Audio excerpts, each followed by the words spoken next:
I'm back from Panama. And so in these vlogs, you have not been seeing, well, right now you haven't seen how I ended the trip, because I literally, by the end of the trip, couldn't use my camera because I was just so over it at that point. I got some wine, jam jar, I don't know if it's great, but I got some wine to give you guys a little story time, because let me tell you, a lot happened on that last day in Panama.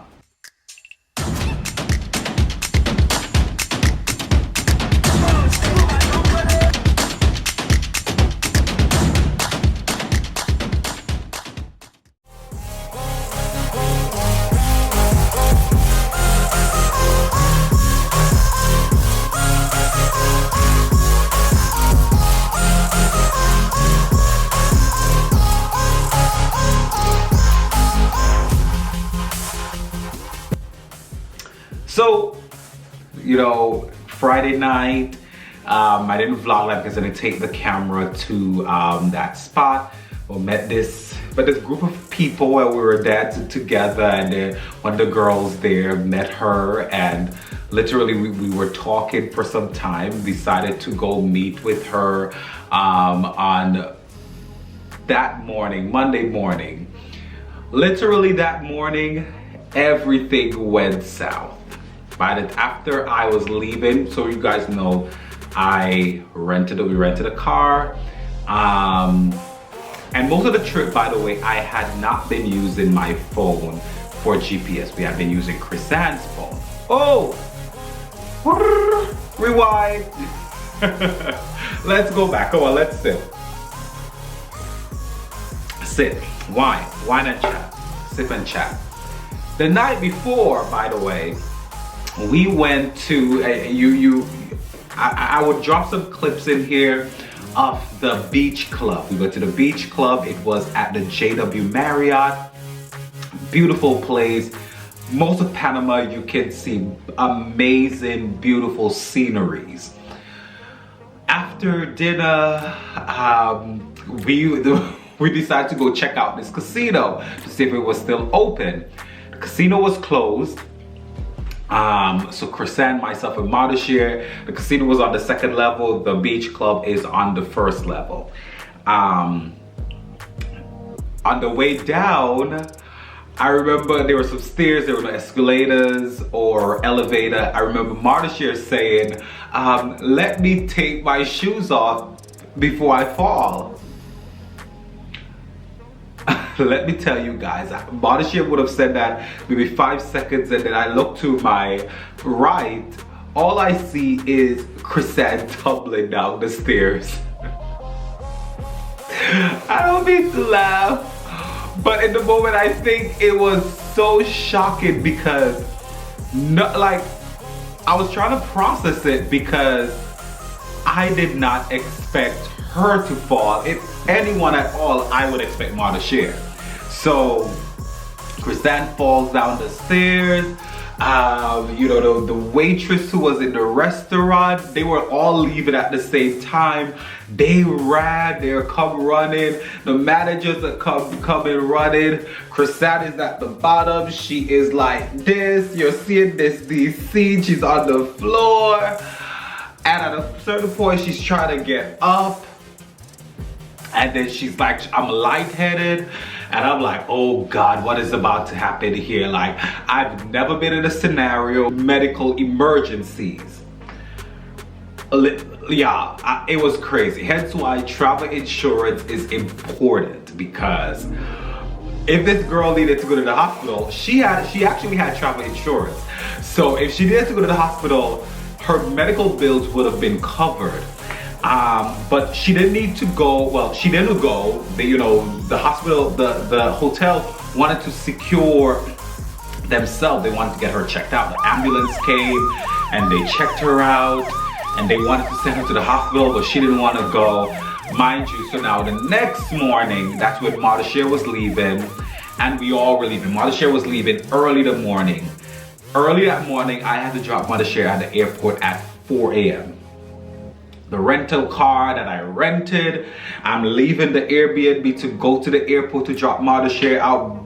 By the way, the GPS gave me the long route, not the 10, 20, 15-minute route that is available, because you know Panama have highways.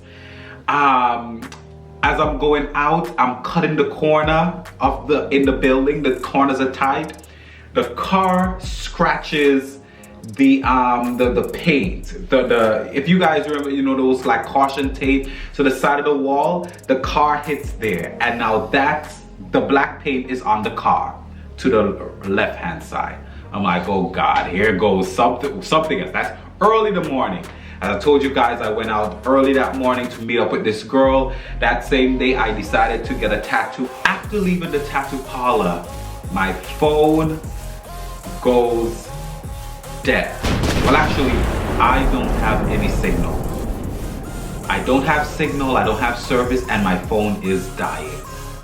I rented a car. I need to get back to the Airbnb. My flight is at 2:40. That's when it departs. I should be at the airport around 1 o'clock or 12 o'clock. And it's now about 11 something. I have no gas. The car is on empty. Figured out getting gas because there was a gas station close by. And then now my phone is dying. I know I don't have enough battery to get me home. If I had GPS, I need to somehow get my phone charged. I somehow stumbled upon after getting gas, there's this restaurant that I went to, and I'm trying to communicate to the ladies in Spanish that I need to need GPS because I need to get to the Airbnb. I have a flight at 2:40. They figured it out. Like, I guess we understood each other. They understood I was in an emergency. She walks me to this phone place to get a charger. I get the charger, and then on my way back, I'm letting her know that, okay, I got the charger now, but I don't have data. Somehow my data decides in this moment to stop working. I remember her saying in her Spanish, she can give me hotspot. She gives me hotspot. Now I'm able to find put in the address to the Airbnb. Now after I put in the address, this is now at 1 p.m. by the way, when all of this is resolving. There's a lot was happening in the hour before. She puts the hotspot in, I get Wi-Fi, and now I know where I'm supposed to go. I'm like, oh, everything is great. Let me now start driving back to the Airbnb. I also see that there's a lot of traffic. Now I'm freaking out because it's 1 o'clock. I'm supposed to be departing at 2:40, and I know to get back it's gonna take me about 30 minutes, plus I hadn't packed. I'm in trouble. As I get to the car, I plug the phone in. I'm thinking everything is gonna work great and I'm gonna have service. My phone dies, dead, on my way to the Airbnb, dead. At this point, my phone is dead. And at this point, I'm trying to figure out, while this story time is going on, make sure you grab your wine because this is juicy. There's a lot. Red wine. By this time, I'm like, okay, Asher, you have to use your head. God gave you a brain for a reason, and so I'm wearing glasses today. You're a smart guy. You have to figure out how to get back home. You've been relying on GPS probably most of your life, especially since you've been driving. Now try to figure this out. How are you gonna get back home? What are the landmarks that you remembered every time you drove past this place? Because generally, we've been driving past the same places to get to that downtown area. So there are places that I would remember when I'm driving to the Airbnb. So like as I'm driving now, I'm starting to recognize some landmarks or certain things that I remembered, and that's literally how I got home. I got to the Airbnb now probably around 1:30, 1:45. Again, I haven't packed. Now, as I get there, I have to just push stuff in the suitcase for us to depart. We depart. Now, remember, as I said, early that morning, I hit the car. The car hit this whatever guard in the building. So now I knew in the back of my head that was something that they were going to try to either talk about, which was going to take some more time, something like that. It was me who actually said to the worker at the rental car shop, Europe car, that I hit the side. Maybe I alerted her, I don't know. Now they wanted to charge me an additional $300+ and I'm like, no, I had insurance. That took some time. Literally, by the time we leave that shop, it's now about 2:15. Get to the airport around 2:20. Flight is supposed to leave at 2:40. Get to the airport at around 2:20. Get to the American Airlines gate. Oh, before we get there, on my way to the airport, now my phone decides again that it's going to act up. My phone decides that it is going to start to block me out of getting into the phone. iPhone, you failed me miserably on that day. You know when the phone shuts you out for like 1 minute? This time it shuts me out for 15 minutes. And the clock wasn't counting down, so it was 15 minutes ago, and by the time I get to the airport, it's still 15 minutes. So now literally the phone shut me out for quite some time. I can't get into my phone, and this is where my boarding pass is, my flight information, all of that. My record locator. Remember, there's no one at the American Airlines desk, because when you go to these countries, usually, especially if like there are 2 flights from an airline like American Airlines per day, then most of the people who's working on that ship, they're gonna work the front desk, and then they're going to go up and work the actual flight. Not like your JFK or LaGuardia, these major airports where there are multiple flights leaving that airport for that airline. You have people working as gate agents, you have people working as regular check-in at the front desk, and your baggage handlers. A lot of times the people who are working the front desk when you're checking in are the same people who are working the gate for the flight. So they weren't there, they left, they were upstairs, the gate was empty, or the front desk was empty. Now I'm freaking out. I'm like, okay, I see the kiosk. I go up to the kiosk, and the kiosk is asking me not information that anyone would have readily available, like your passport number or your name. It's asking for record locator. The record locator was on my phone. I couldn't get into my phone, and at this point I'm like, okay, I'm screwed, it's over. I'm like, Chrisanne, just go get your flight. Just try to go get this flight, because I am screwed. If you at least make it, you may not have to be in the predicament I know I'm probably going to be in. I asked one of the persons I think I ran down to Delta. Literally, I'm like frantic, running through the airport, trying to get to speak to someone. I run down to the Delta desk, ask them where the American Airlines check-in is. They tell me go around. I go around, run all the way down to the American Airlines check-in. This lady's standing at the front of the door. I think she has the flight manifest. I know that's what she had in her hand. She had the flight manifest, and she gave it to the person who was there with her at the door. I tell her I'm trying to get onto the flight to Miami, because I was connecting in Miami to New York. She said, sir, you're late. You're late. You're supposed to be here 2 hours or 3 hours before. I said, ma'am, I know. A lot happened that day. I was so vexed, because as I said, she had the flight manifest in her hand, and she could have tell the captain we had one person here. Let's try to check him in, and let's try to get him in onto this flight. While I'm with this lady, Chrisanne texts me. Chrisanne tells me she's on the flight. She's on the flight. Literally, if everything was working how it should that day, I would have made the flight too. But this lady now, she tells me I'm late, and she asked me what flight I'm, well, obviously she knew what flight I'm on. She closed it, she takes my passport because she asked me my passport, and she closed the door, and she's in that room for over 20 minutes. And I'm like, why are you in there for 20 minutes? I can't go in. She's in there for 20 minutes. By the time, so by 2:40, 2:50, I'm like, okay, I'm screwed. I'm not getting on this flight because she's in there for quite some time. Then she gets out now around 2:55, and she's like, I'm gonna rebook you on the flight for tomorrow. Or I'm trying to rebook you on the flight for tomorrow, something like that.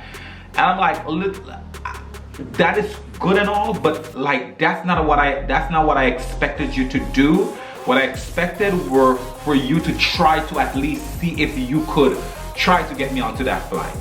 She didn't try any at all. I'm sure she didn't radio anyone to try to at least get me through. Because I remember when I was in Curacao and I was waiting, I remember the plane was on the ground for over 30 minutes because there was one person who JetBlue wasn't trying to leave, because I mean JetBlue only had one flight every 2 days. So yeah, that's a little different scenario, but we all knew there wasn't a flight, another flight for another 12 plus hours. So we should try to at least get this person on this flight. Anyway, I had to go and check myself in a hotel. By this time, I'm like really like, whatever. There's nothing I could do. Let me just get a hotel, the closest one to the airport, because I'm not gonna go far away that if anything happened, I'm gonna have to try to figure out how to get there. I needed the closest hotel to the airport. At this point, I'm recognizing that my travel the travel benefits on my Capital One venture doesn't necessarily cover things like this. So I'm like, okay, actually you're gonna have to pay for this by yourself. It wasn't that expensive. I got the hotel, I got dinner. Like literally this night I was like, whatever. I can't stress over anything I can't change, because even if they were gonna try to put me on another, there were Copa Airline flights leaving at 6 and 9 direct to New York. And she had, by the way, this airport rep had it in her power to actually get me on those flights, but she never did because it wasn't their fault, because I got there late. And you know what, it was what it was, right? Literally the next morning, I made sure I set my alarm to get to the airport at 4 a.m. I got to the airport at 4 a.m. because there are two flights leaving to Miami at 6:20, and the one I was supposed to be on at 2:40. So I'm like, okay, let me try to get to the airport to get on this first flight. I got there at 4 a.m. Thank God I got there at 4 a.m. because in all the mess that was happening, I honestly did not remember about the 24-hour rule to get back into the US with a COVID test. So basically you have to take the COVID test within 24 hours to board your flight to the US. Now, this was so unrealistic, especially in situations like mine where I missed the flight the day before, and literally my COVID test was it was timed 3 p.m. though I took it early that day. You know, they write the time in. They have the power to do that in these countries. So that's why this rule in itself didn't make sense, because countries you could have taken the COVID test 2 days before. They would have written the test for the time you asked them to write the test. Made no sense. It was just a money-making game. So, but anyway, he had written the time in for 3 p.m. because that would have covered myself, Mardoshare, and Chrisanne to make the flight. But it wouldn't have covered when I missed the flight, right? So at this point that morning, I'm like, crap. If I had their number, I would have called them, and I knew they probably weren't gonna be open to like just give me a new test with a new time. But the gate agent was like, oh, you can't get on the flight. He told me someplace, I didn't remember what he told me. It was up to me to get a flight. He was like, you just have to be back here by 5 a.m. or 5:30. I was like, oh God. I ran outside because I know I didn't have time. I thought it was gonna be an easy morning for me. Just check in, go board the flight, and get back to New York. Because by this time in the trip, I was done. Panama was an amazing experience, but this experience in itself was a lot. Wine time. So I go outside, I find a taxi. He probably was the only one who was there, but he was God sent. I asked him, I'm like, in the little Spanish that I could speak, with all these Spanish countries I've been to.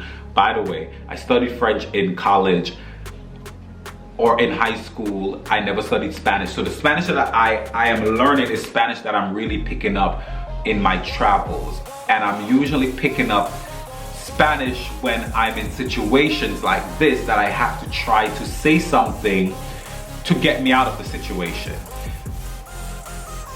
Yeah, in comfortable situations, I'm not learning Spanish, but when I'm in emergencies and I have to like get something out, I usually do. So I'm telling the guy that I need a COVID test, and I'm telling him that I need to get a test quickly and I need to be back by the airport by 5 a.m. Like, this needs to happen in 20 minutos. And so he's telling me he could get me there in about 5-10 minutes. Someplace close. He knows the person. He's telling me it's his amigo, and he'll get me back. So I was like, okay, cool, let's go. I can't even remember if I asked him the price, but nonetheless, I get to the place. They were open. This is like 4 a.m. 4:30 in the morning. They're open because they know people are running into this situation. I don't know how they're gonna make their money now, because some people got rich off of this whole COVID rule for the US, by the way. Because it wasn't only me who ran into that place. There was this other girl, as I'm waiting for my results, who ran in, and I'm sure other people was going to be running in overtime, hence why they're open at those hours. By the way, I took the test, and again, same rapid test that you take here in the US, they administer the test, and within like 10 minutes, the results came back, and he already wrote up the paper, and he gives me the paper, and I go back to the airport, and I get cleared to board the flight. And here's another thing. So I thought it was over. This is the last thing that just got on my nerve throughout this whole entire experience. The same thing happened in El Salvador, where these countries, and it's probably, I don't know if it's a TSA thing to meet American standard, you can't even bring in a coffee or an orange juice or a soda that you bought in the airport right next to the gate. You can't bring it into that area. It didn't make any sense. Like, because in my head, everything, so you check on the outside, regular TSA check, and there is a barrier right around the gate that you're boarding that you have to check into, and now it doesn't have enough space, by the way, for everyone to have a seat, and you sit there, and you can't have, if you bought a coffee or breakfast early that morning, you cannot bring it in. Made no sense. So I think once I recognized this, I knew what I needed to do. I knew I needed to, like, because I was gonna get coffee and breakfast, I knew I needed to just sit somewhere and just drink it and eat it and then board. But aside from all of that, Panama was an amazing experience. I'll do it again.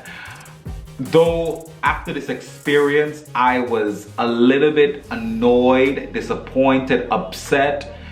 And you know, in the back of my mind, I was saying to myself, I'm done. I'm not even taking another trip this year.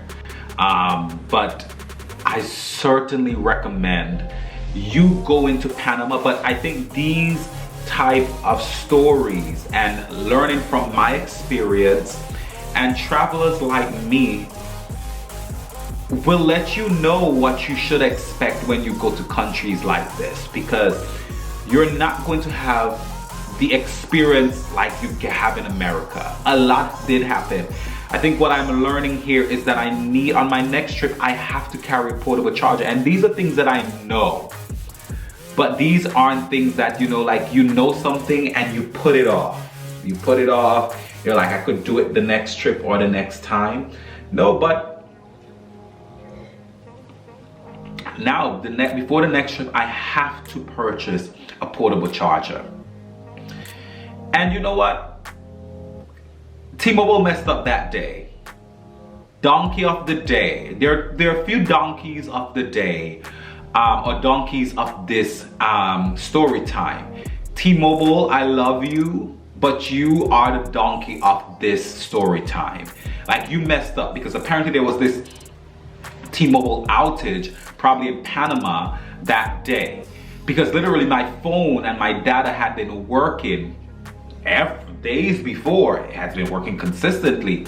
But this moment, these final moments that I was in Panama, where I actually needed my phone to work the most, it wasn't working then.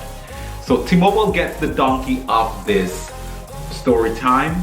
And also that gate agent, that reservation person for American Airlines, or maybe American Airlines as a whole, get the donkey of this vlog and story time, because I just feel like certain times we have to be reasonable and try to help people. I don't know if I was the only one, but I didn't see many people running around trying to get onto this flight. But if there was one, I would try to help that one, right? The flight was delayed anyway. I would have made that flight had that agent put some haste and tried to actually get me on to that flight. So hence why American Airlines gets the donkey of this podcast. But nonetheless, summer is here and you should try to get out there and probably head to Panama. I certainly recommend it. Know what to expect, but be grateful that this COVID test rule to get back into the US has been lifted. But also get yourself some data, travel insurance, and all of these things before you take a lot of these trips, because in this experience, a lot of these things would have been certainly helpful and useful. Hopefully you enjoyed this story time. It's a little bit of my travel experience from Panama. Take care.